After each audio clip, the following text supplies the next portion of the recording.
இந்த பதிவில் பெயர்ச்சி அடையும் குரு பகவான் உங்கள் ராசிக்கு என்னென்ன சுப மற்றும் அசுப பலன்களை தரப்போகிறார், அதற்கான பரிகாரம் என்ன என்பதனை பற்றி விரிவாக காண்போம். உங்கள் வாழ்வில் வளமும் நலமும் செல்வ செழிப்பும் பெற எல்லாம் வல்ல இறைவனை உளமாற வேண்டி விரும்பி கேட்டுக்கொள்கிறேன். ஒருவரின் ஜாதகத்தில் எந்த கிரகம் உங்களுக்கு சாதக பலன் தருதோ இல்லையோ, ஆனால் குரு கிரகத்தின் நற்பலன்களை கொண்டவர்கள் சிறிது கஷ்டத்தை சந்தித்தாலும் வாழ்க்கையில் முன்னேறி விடுவார்கள். நவ கிரகங்களில் குரு பகவான் மங்கள கிரகமாக விளங்கி வருகிறார். ஜோதிட சாஸ்திரத்தில் குரு பகவானுக்கு தேவர்களின் குரு என்ற அந்தஸ்தும் வழங்கப்பட்டுள்ளது.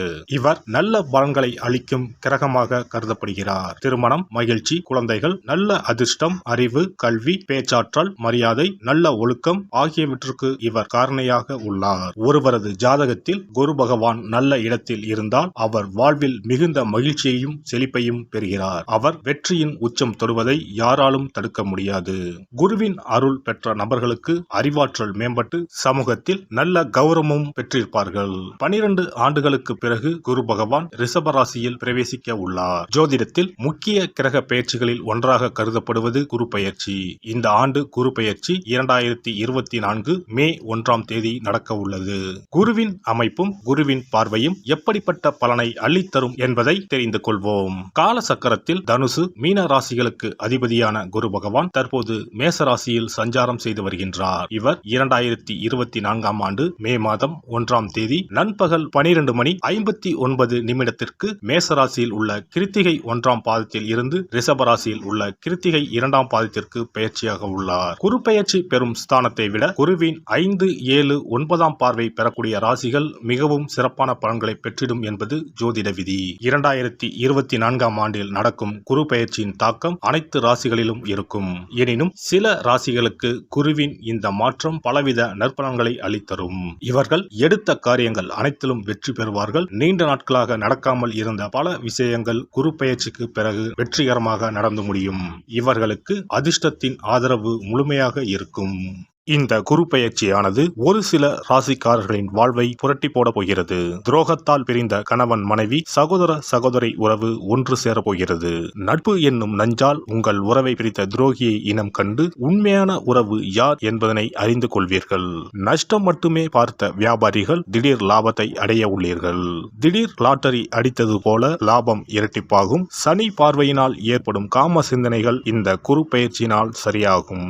தகாத பெண் உறவை தவிர்த்து ஆன்மீக பயணத்தை தொடர்வீர்கள். சதி எதுவாக இருந்தாலும் அதை முறியடிப்பது சிவனின் விதியாகும். சிவனின் துணை இருந்தால் எதிரில் யமனே வந்தாலும் சமாளித்து வெற்றி அடையலாம். இனி உங்கள் ராசிக்கான பலன்கள் என்ன என்பதனையும் அதற்கான பரிகாரம் என்ன என்பதனையும் பார்ப்போம்.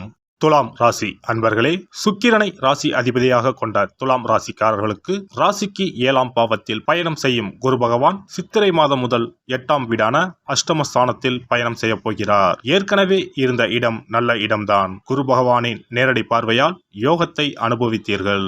சிலருக்கு கடந்த காலங்களில் கிணற்றுக்குள் போட்ட கல்லை போல செயல்பாடுகள் முடங்கித்தான் இருந்தது. 8ஆம் வீட்டில் பயணம் செய்ய போகும் குரு பகவான் உங்கள் ராசிக்கு 12ஆம் பாவத்தை பார்க்க போவதால் இதுவரை தடைப்பட்ட காரியங்கள் விரைந்து நடக்கும்.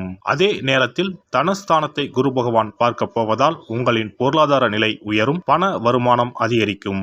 சேமிப்புகள் கூடும். குடும்பத்தில் சுபகாரியம் நடைபெறும். பணம் கொடுக்கல் வாங்கலில் உள்ள சிக்கல்கள் மறையும். கொடுத்த கடன் திரும்ப வரும். வரவேண்டிய பண வருமானம் கைக்கு வரும். பூர்வீக சொத்துக்கள் விற்பனை செய்வதன் மூலமாக அல்லது வாங்கிய சொத்துக்களை நல்ல விலைக்கு விற்பதால் லாபம் வரும். பணத்தால் குடும்பத்தில் ஏற்பட்டுள்ள மனக்கசப்புகள் அகலும். கணவன் மனைவி உறவு பலப்படும். 4ஆம் பாவத்தை குரு பார்ப்பதால் சிலர் அசையா சொத்துக்கள் வாங்குவார்கள். புது வீடு கட்டி குடிபோவார்கள். சிலருக்கு மனைவி வகையிலும் சொத்து வசதி வாய்ப்புகள் வந்து சேரும். கடந்த காலங்களில் கடனால் அவதிப்பட்டவர்கள் ஏதாவது சொத்தை விற்று முழு கடனையும் அடைப்பார்கள். புது முயற்சிகள் கைகூடும். தொழில் லாபம் கூடும். உத்தியோகத்தில் அலைச்சல் காரணமாக சற்று உடல்நிலை பாதிப்பை தருவார். கவனம் தேவை. பெண்களுக்கு சாதுரியமான பேச்சால் ஆதாயம் உண்டாகும். பணவரத்து கூடும். காரிய தடைகள் நீங்கும். அரசியலில் மற்றும் பொதுப்பணிகளில் ஈடுபட்டிருப்போருக்கு தன்னை முழுமையாக ஈடுபடுத்திக் கொள்ள முடியாத சூழ்நிலைகள் உண்டாகும். முடிந்தவரை மக்களுக்கு கொடுத்த வாக்குறுதிகளை காப்பாற்றுவது நல்லது. எடுக்கும் காரியங்களில் தடைகளுக்கு பின்பே வெற்றி பெற முடியும். உடன் இருப்பவர்களை அனுசரித்து செல்வது, பேச்சில் நிதானத்தை கடைபிடிப்பது நல்லது. பொருளாதார நிலை ஏற்ற இறக்கமாக இருக்கும். கலைத்துறையினர் கிடைத்த வாய்ப்புகளை நழுவ விடாமல் பாதுகாத்துக் கொள்வது உத்தமம். புதிய வாய்ப்புகள் கிடைப்பதில் சிக்கல்கள் உண்டாகும். நெருக்கடியான சூழ்நிலைகளால் உடல்நிலை பாதிப்புகள் ஏற்பட்டு மன அமைதி குறையும். உடன் இருப்பவர்களாலே வீண் பிரச்சனைகளை சந்திப்பீர்கள். பண வரவுகள் தேவைக்கேற்றபடி இருக்கும்.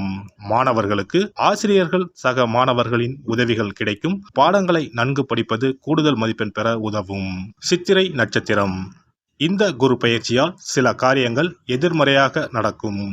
நீங்கள் இதுவரை எதிர்பார்த்த காரியங்கள் எல்லாம் இழுபறியாக நிறைவேறாமல் இருந்தாலும் ஏதாவது ஒரு வகையில் எப்படியும் நடந்துவிடும் என்ற நம்பிக்கை இருக்கும்.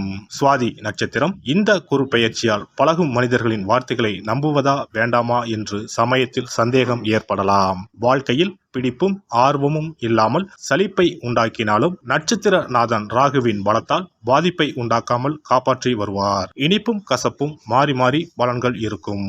விசாகம் நட்சத்திரம். இந்த குரு பெயர்ச்சியால் குடும்பத்தில் நிலவி வந்த பிரச்சனைகள் மறையும். சிலருக்கு திருமணம் மற்றும் சுப நிகழ்ச்சிகள் நடப்பதில் தாமதம் ஏற்படும். யாருக்கும் வாக்கு கொடுக்கும் முன் ஆலோசனை செய்து கொள்ளவும். வெள்ளிக்கிழமைகளில் ராஜ ராஜேஸ்வரியை அர்ச்சனை செய்து வழிபட எல்லா நன்மைகளும் உண்டாகும். செல்வம் சேரும். செல்வாக்கு உயரும். குரு பெயர்ச்சி சிறப்பு பரிகாரம். ஜாதகத்தில் குரு நல்ல இடத்தில் இல்லாமல் இருந்தாலோ கோசார ரீதியாக கொடூரமானவராக இருந்தாலோ குரு தோஷம் நீங்க பரிகாரம் செய்ய வேண்டும். தீய பலன்கள் குறையவும் நல்ல பலன்கள் அளவுக்கு அதிகமாக நடைபெறவும் குரு பகவானுக்கு செய்யும் பரிகார முறைகள் உதவும்.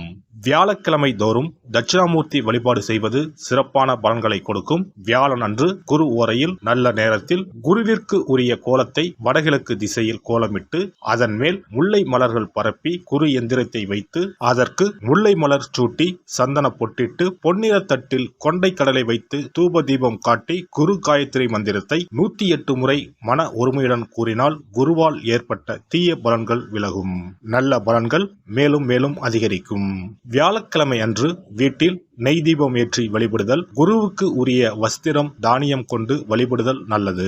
வியாழன் அன்று குரு பகவானுக்கு சிறப்பு அபிஷேகம் செய்து மஞ்சள் நிற ஆடை அணிவித்து புஷ்பராகம் வெண் முல்லை மலர்களால் அலங்கரித்து குருவுக்கு உரிய மூல மந்திரத்தினை ஓதி வணங்கி வர குரு கிரக தோஷம் நீங்கும்.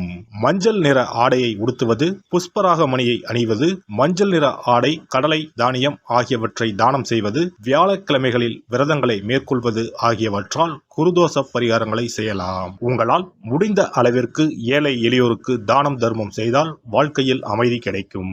தினந்தோறும் அல்லது வாரத்தில் ஒரு முறையாவது பசுமாட்டிற்கு அகத்திக்கீரை, அருகம்புல், வாழைப்பழம் போன்றவற்றை உணவாக கொடுத்து வருவது ஜாதகத்தில் இருக்கின்ற குரு பகவானின் நிலையை மிக விரைவில் வலிமைப்படுத்தக்கூடிய ஒரு சிறப்பு பரிகாரமாக கூறப்படுகிறது.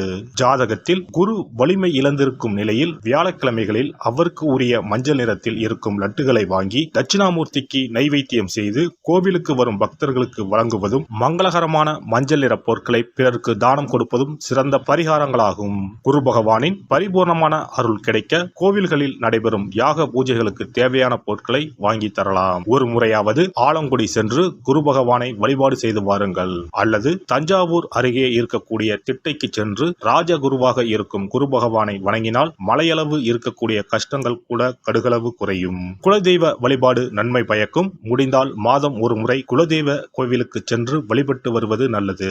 ஒரு முறை திருச்செந்தூர் சென்று முருகப்பெருமானை வழிபட்டு வந்தால் இந்த குரு பெயர்ச்சி சிறப்பான பலன்களை தரும். உங்களின் வாழ்க்கையில் பொருள் ஈட்டும் முயற்சிகள் அனைத்தையும் வியாழக்கிழமைகளில் தொடங்குவதும் நல்ல பலனை கொடுக்கும். குறிப்பாக வியாழக்கிழமைகளில் வருகின்ற ஏகாதசி தினங்களில் நற்காரியங்களை தொடங்கினால் நன்மைகளை பெறலாம். வியாழக்கிழமைகளில் தங்கள் சக்திக்கு இயன்ற அளவில் அன்னதானம் செய்வது குரு பகவானின் நல்லருளை உங்களுக்கு பெற்றுத்தரும். அன்னதானம் செய்வதன் காரணமாக உங்கள் ஜாதகத்தில் இருக்கின்ற குரு கிரக தோஷங்கள் நீங்கி குரு கிரகத்தை பலப்படுத்தி உங்கள் வாழ்க்கையில் நீங்கள் விரும்பிய பலன்கள் தங்க தடையில்லாமல் கிடைக்கச் செய்யும். எல்லாம் வல்ல இறையருளால் நீங்களும் உங்கள் அன்பு குடும்பமும் உடல் நலம், நீலாயுள், நிறை செல்வம், உயர் புகழ், மெய்ஞானம் ஓங்கி வாழ்க வளமுடன். இந்த வீடியோ உங்களுக்கு பிடிச்சிருந்தா லைக் பண்ணுங்க, ஷேர் பண்ணுங்க அண்ட் சப்ஸ்கிரைப் பண்ணுங்க. பக்கத்துல இருக்க பெல் ஐகானை கிளிக் பண்ணுங்க. நன்றி, வணக்கம், வாழ்க வளமுடன்.